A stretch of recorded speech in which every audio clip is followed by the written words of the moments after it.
Can Aaron Nola and Nick Pivetta get it figured out in the nick of time? Tony Del Grasso is here to answer that question. I am Adrian Fedque.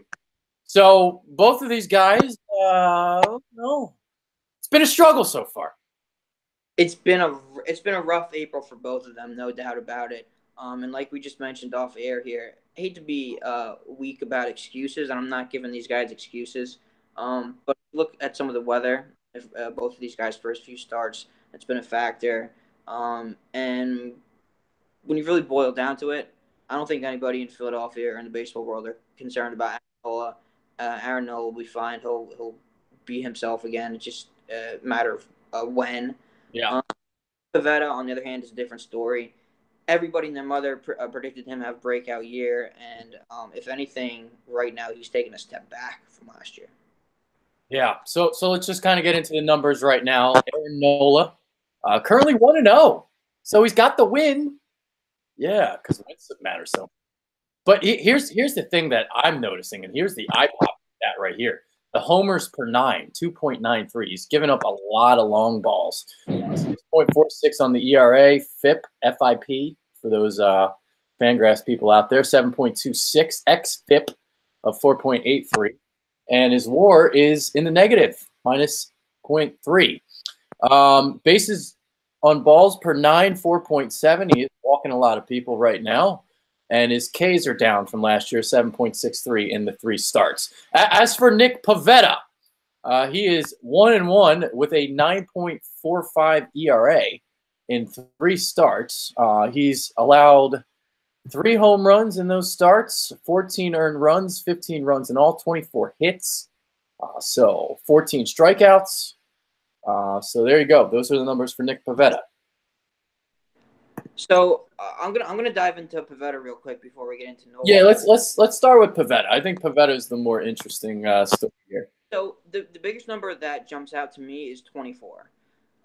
24 hits in 13 and third innings pitched is ridiculous, absurd. I mean that's almost a 2 whip without the walks being included. Yeah, and that's the thing. If you look at the rest of his numbers minus that, he has 14 strikeouts and 5 walks. So you take away the hits; those aren't god awful numbers.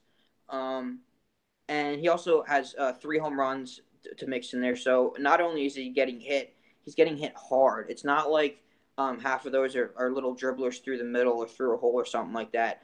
He's giving up hard contact and extra base contact, and it's just been a recipe for disaster for him.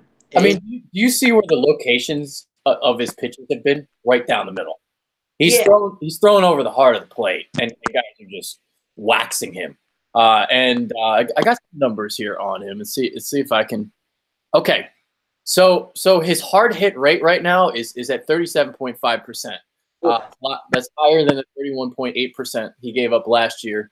His BABIP is 447, which is like a really ridiculous total. So you think that like maybe that number would come down because that's like what the BABIP says, but he's been so just out of command.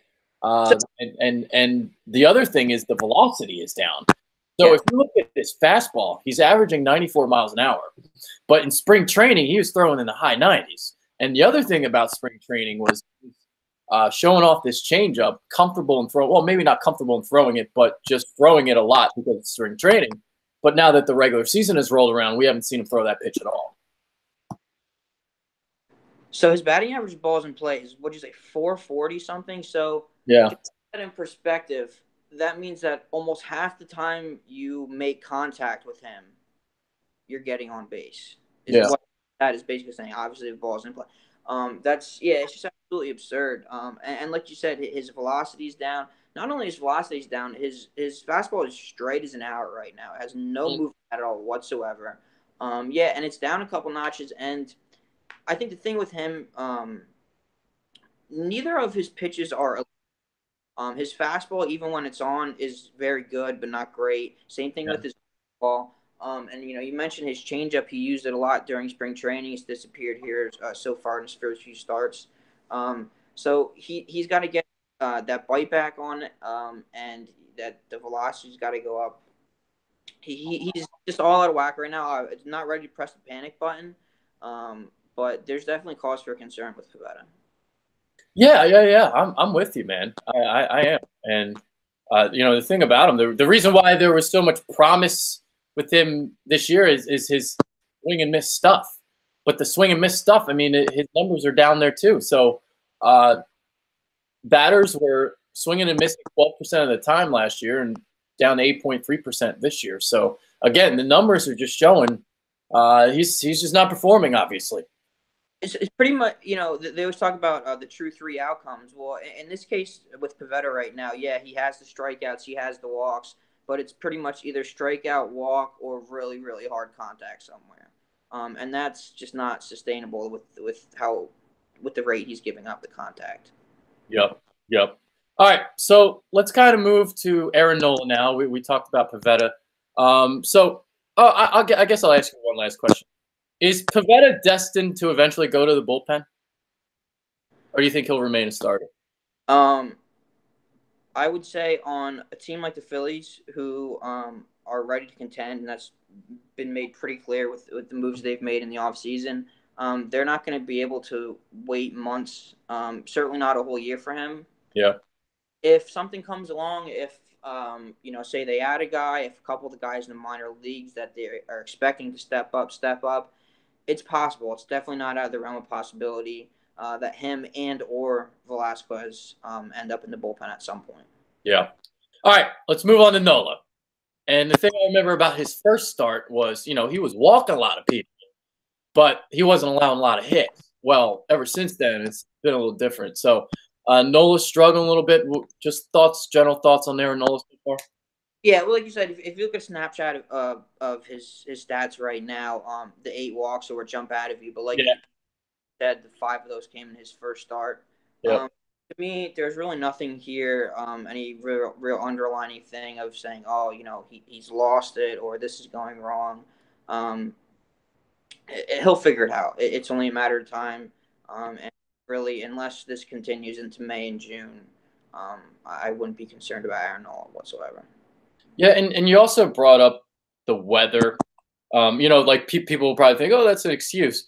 But for a guy who is a curveball pitcher who loves his curveball, it's a little bit harder to get a good feel for it when obviously it's a little bit colder outside.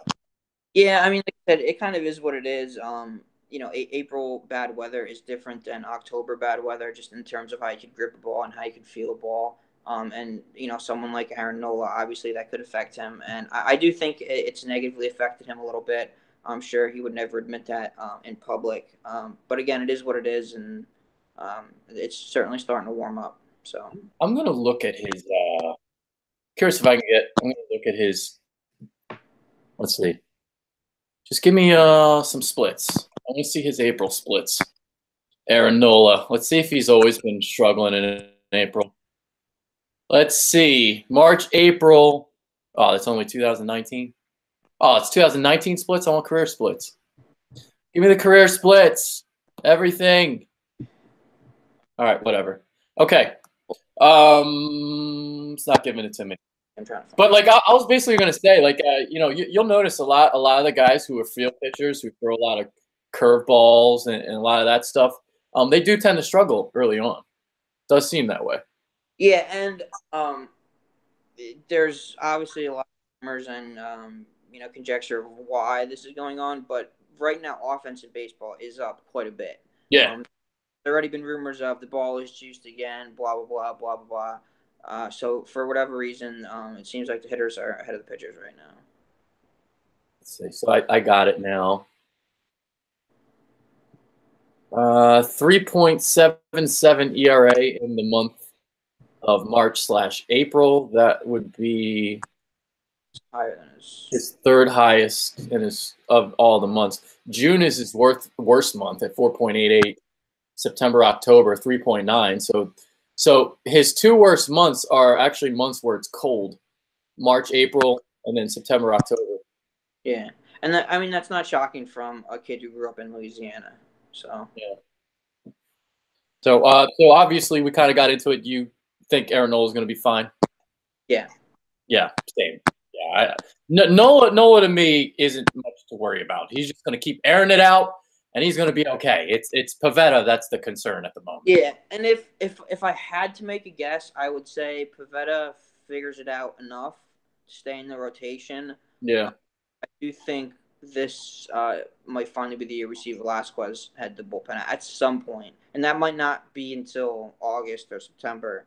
But if they make the postseason, absolutely, I think you'll see Velasquez in the bullpen for sure. If they make the postseason, will he make a postseason start, Nick Pivetta?